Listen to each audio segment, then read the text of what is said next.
Para muchos, el mejor guitarrista del mundo. Todo un virtuoso. Un auténtico enamorado de la guitarra. Hoy, en Guitarra Viva, repasamos la vida del gran Steve Vai. Uno de los máximos exponentes actuales del shred, un estilo que combina un alto nivel de complejidad, técnica y velocidad. Es autor de uno de los mejores discos instrumentales de guitarra de la historia y además ha ganado un récord Guinness. Ha sido comparado con Paganini y se le considera el guitarrista del diablo. ¿Te gustaría conocer la historia de Steve Vai? Uno de los mejores y más grandes guitarristas eléctricos de nuestro tiempo. Pues ya sabes, quédate y vamos a ello.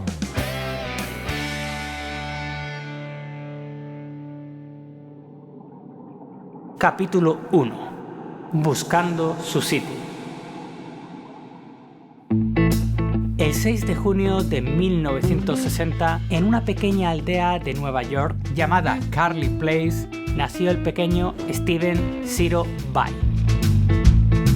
En la casa familiar de los Vai siempre se escuchó mucha música, por lo que muy pronto despertó el interés de Steve por figuras como Jimi Hendrix, Brian May o Jimmy Page, que se convirtieron rápidamente en sus primeros referentes. Un buen día, después de escuchar el solo de Heartbreaker de Led Zeppelin, Steve lo vio claro. Él quería tocar la guitarra.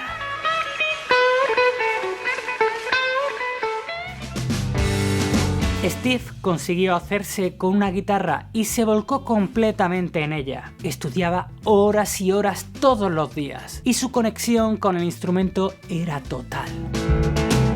En 1973, cuando tenía tan solo 12 años, encontró en el periódico un anuncio de un chico que impartía clases de guitarra. Este chico tenía 16 años, era también de Nueva York y se llamaba Joe Satriani. En aquel entonces, ninguno de los dos podía imaginarlo, pero ese encuentro cambiaría sus vidas por completo. La técnica de Steve Vai mejoró mucho bajo las enseñanzas del joven Satriani, quien estaba completamente asombrado por el talento, el desparpajo, la naturalidad y sobre todo, por la dedicación de su alumno hacia la guitarra. Steve Vai comenzó a mostrar interés por la composición y la teoría musical. Por lo que en 1978 se matriculó en el Berklee College of Music de Boston. Esta es una de las mayores universidades de música del mundo. Allí destacó enseguida y empezó a buscar un hueco en el panorama musical. Uno de sus mayores referentes en ese momento era Frank Zappa, por lo que concentró todos sus esfuerzos en ponerse en contacto con él. Después de muchos intentos, Frank Zappa descolgó el teléfono y Steve le dijo que no había nadie como él para transcribir sus temas. Como prueba, le envió la transcripción del solo de The Black Page, uno de los temas de Zappa más difíciles de tocar.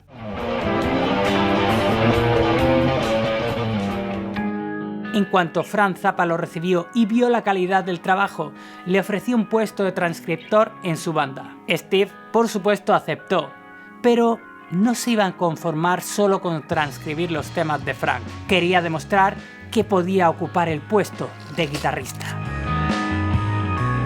Frank Zappa era consciente del talento del joven Steve Vai, pero no estaba del todo convencido de que con tan solo 18 años pudiera desenvolverse bien sobre el escenario y en una gran gira. Así que Steve trabajó como transcriptor durante 2 años, tras los cuales consiguió que Frank le hiciera una audición para el puesto de guitarrista. Y después de esa vino otra, y otra, y otra más, y cada una de ellas más dura que la anterior. De hecho, el propio Steve creía que Frank Zappa se estaba riendo de él, porque en las audiciones le pedía que tocara cosas literalmente imposibles. During my audition, he says, "Okay, now play it reggae 7/8." Okay, and I do it, and he goes, "Okay, now add this note," and it was impossible. It just was physically impossible. Pero por fin, cuando Steve Vai ya había perdido toda esperanza, Frank Zappa dio su brazo a torcer y lo aceptó como guitarrista de la banda. At the end of the rehearsal, I went up to him, I said, "Thanks for inviting me, I'm really sorry, I'm gonna go home now." He goes, "You're in the band." Steve Vai lo había conseguido y con tan solo 20 años se había hecho un hueco entre los grandes, pero aún le quedaba mucho camino por recorrer.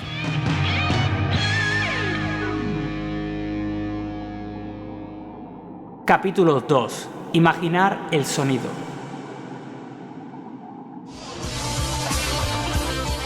Steve Vai y Frank Zappa compartían una creatividad desbordante, por lo que congeniaron rápidamente. El primer álbum en el que aparece Vai como guitarrista es Buffalo, seguido de otros como Tinseltown Rebellion, You Are What You Is, One Shot Deal, The Man From Utopia, Thin Fizz y muchos más que continuaron saliendo a la luz incluso cuando Steve ya no formaba parte del grupo. Fueron muchas las enseñanzas que sacó de tocar al lado de Frank Zappa, un artista que nunca hizo 2 veces el mismo show y al que le encantaba jugar con la música. Pero claro, eso provocaba que para el resto de la banda seguir a Frank fuera una tarea muy exigente.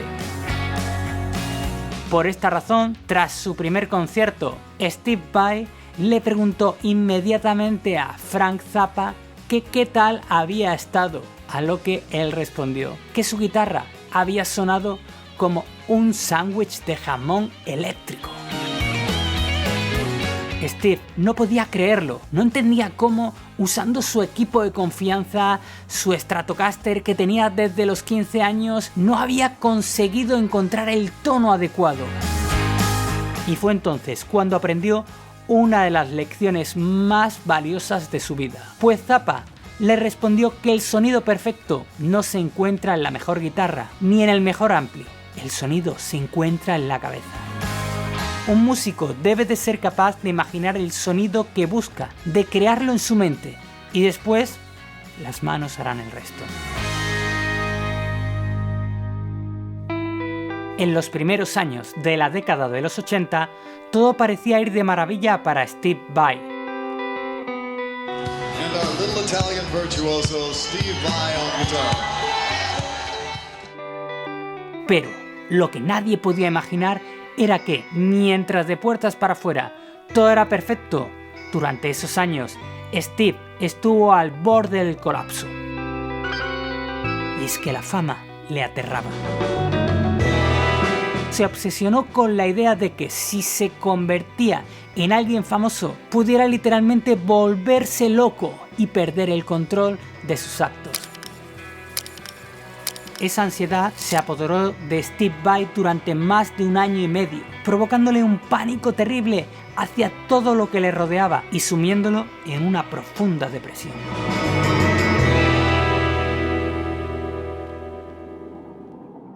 Capítulo 3. El guitarrista del diablo. Por suerte, Steve pudo salir de ese pozo y aprendió a convivir con su nuevo estatus, convirtiéndose en una persona mucho más espiritual. It's a very colorful story. Probablemente como consecuencia de este cambio de vida tan radical, en 1983 abandona la banda de Frank Zappa para iniciar su carrera en solitario. Decide entonces mudarse a Los Ángeles, donde crea su propio sello discográfico y monta un estudio en su nueva casa. Allí empezó a componer las canciones que formaron el álbum Flexible, el primero en solitario de su carrera. Este disco incluía la canción The Attitude Song, que combinaba técnicas y acrobacias espectaculares y que despertó rápidamente la admiración del público por el joven guitarrista.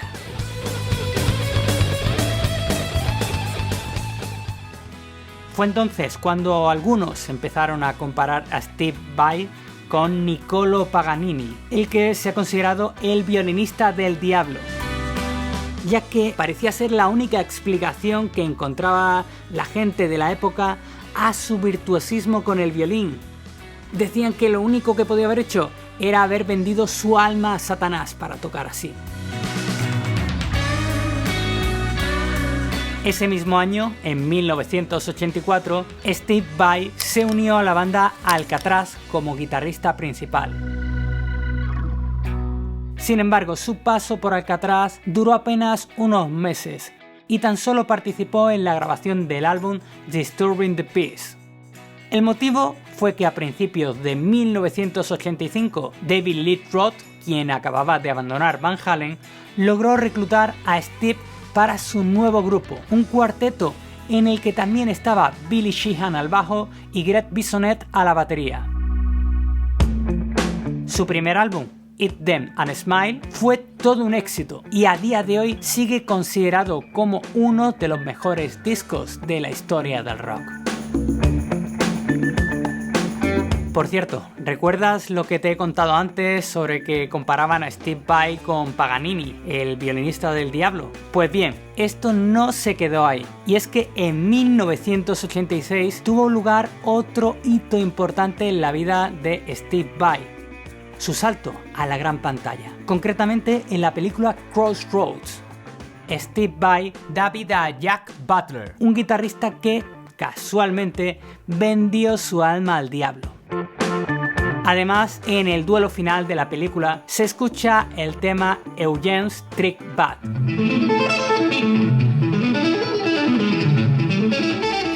Una canción que está basada en el capricho número 5 de Niccolò Paganini.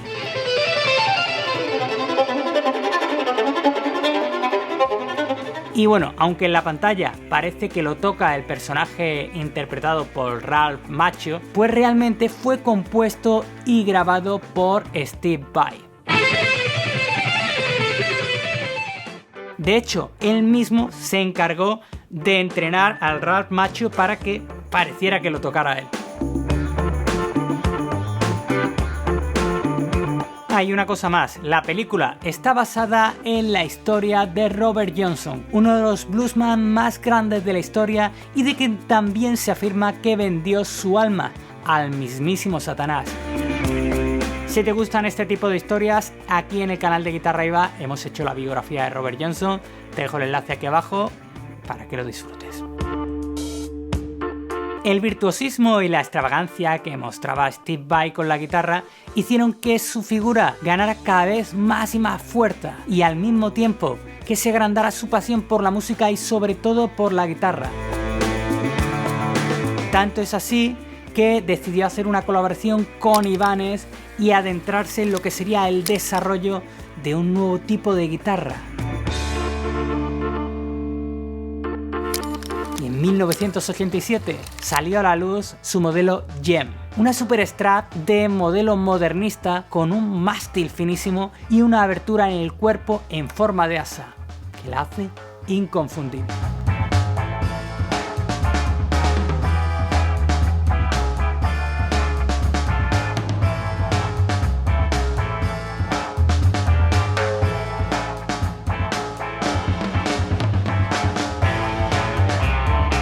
En 1989, tras el lanzamiento de Skyscraper, que también tuvo mucho éxito, Steve dejó la banda de David Lee Roth y se centró en trabajar en el que sería su segundo álbum como solista.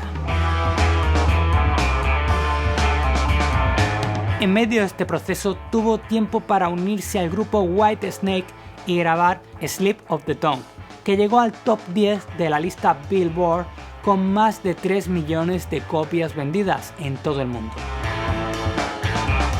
Después de este paréntesis, Steve terminó de grabar su segundo trabajo en solitario, que se lanzó en mayo de 1990, con el título de Passion and Warfare. Un álbum totalmente instrumental que llevaba gestándose desde 1985 y para el cual Steve Vai decidió alterar su guitarra e incluirle una cuerda más. De esa manera, en colaboración con Ibanez, desarrolló el modelo Universe, que se convirtió en la primera guitarra de 7 cuerdas fabricada en serie. No sabemos qué parte de culpa tuvo esta guitarra, pero inmediatamente Passion and Warfare se convirtió en toda una referencia para los amantes de las 6 o 7 cuerdas en este caso, y sobre todo en uno de los mejores discos instrumentales de guitarra de todos los tiempos. His second solo album right here is called Passion and Warfare, has already gone gold.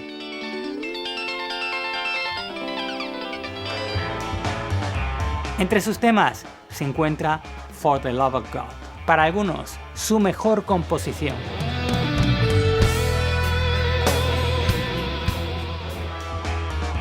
Sin duda, Steve Vai, el guitarrista del Diablo, estaba en lo más alto.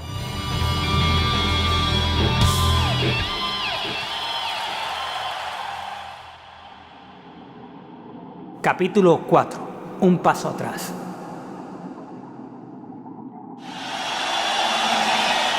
En 1991, Steve Vai volvió a coincidir con su maestro y amigo Joe Satriani, pero esta vez sobre un escenario. Concretamente sobre el Auditorio de la Cartuja, en Sevilla, en el concierto Leyendas de la Guitarra.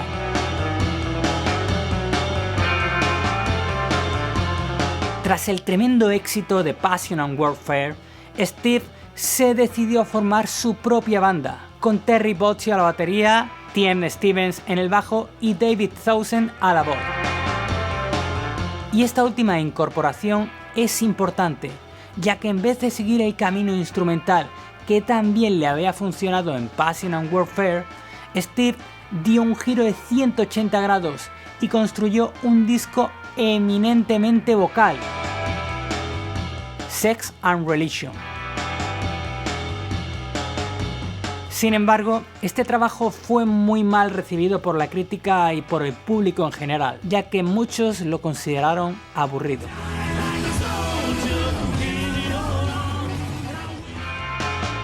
Y como consecuencia, el grupo se disolvió. Pese a ganar su primer Grammy por Sofa, un tema del álbum Zappa's Universe, estos momentos fueron complicados para Steve Vai. En 1994 se unió a Ozzy Osbourne para grabar Osmosis, pero ambos acabaron peleándose antes del lanzamiento y sus guitarras fueron reescritas y regrabadas por Zakk Wylde.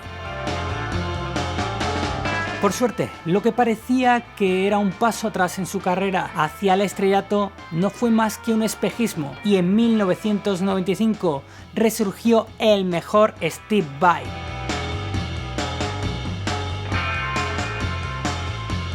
Lo hizo por medio del sencillo Alien Love Secrets y un año después con el álbum Fire Garden. En 1996 recibió la llamada de Satriani, quien había arrancado el proyecto G3.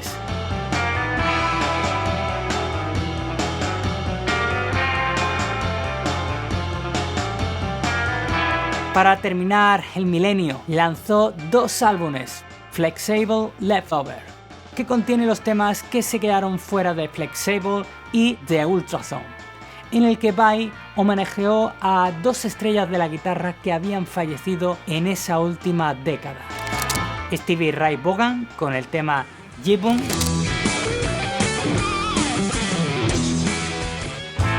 y su amigo y ex compañero Frank Zappa con el tema Frank.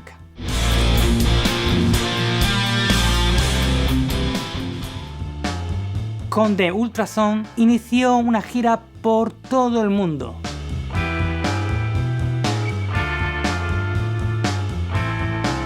Pero además fue una gira especial, ya que Steve fue escribiendo una canción dedicada a cada país que visitaba, y esta canción se grababa en la misma prueba de sonido. De esta forma, resultó un conjunto de temas que fueron a parar al álbum Alive in an Ultra World, el primer disco en directo de Vai.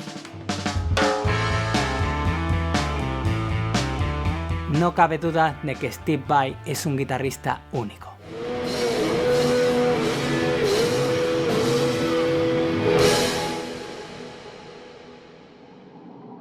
Capítulo 5. Mucho más que un guitarrista. La primera década de los 2000 fue muy prolífica para Steve Vai. En los primeros años dedicó muchísimo tiempo a recopilar una gran cantidad de material que había grabado tiempo atrás, pero que nunca había visto la luz. Eran bandas sonoras, tomas descartadas, álbumes descatalogados, y con todo ello lanzó The Secret Jewel Box. Un proyecto que vio la luz en el año 2001. En el año 2003 volvió a participar en el G3 junto a Satriani y esta vez Yngwie Malmsteen.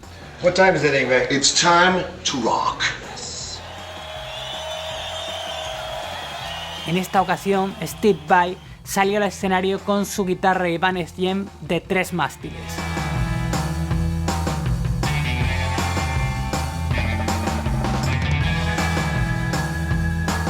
Pero ojo, esta no fue la primera vez que Steve Vai tocaba con una guitarra de 3 mástiles.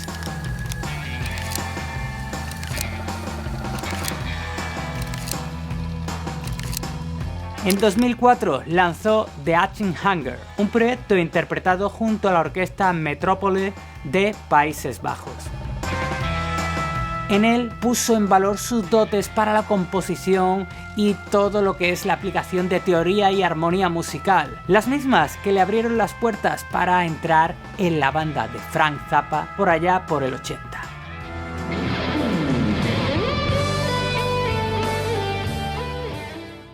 Al año siguiente salió a la luz Real Illusions Reflections, el primer álbum de una trilogía en la que Vai ha intentado plasmar una historia sobre su propia condición humana. En el año 2006 se unió a la gira Zappa Plays Zappa, organizada por el hijo de Frank Dwessel, con la que consiguió su tercer Grammy gracias a su interpretación del tema Peaches en Regalia.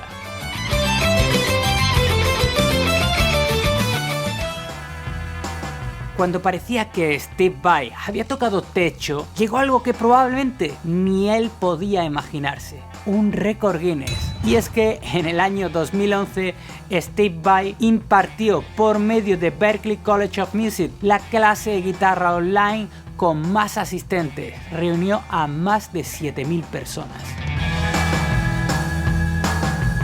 En el año 2012 salió al mercado The Story of Light, la segunda parte de la trilogía que había iniciado en 2005 y de la que aún no hay una tercera edición. El siguiente álbum que sacó Steve Vai fue Modern Primitive. Y el álbum más reciente, por lo menos en la grabación de este vídeo, lo sacó en enero de 2022. Se trata de Inviolate, un álbum lleno de guitarras y lleno de creatividad del maestro Steve Vai.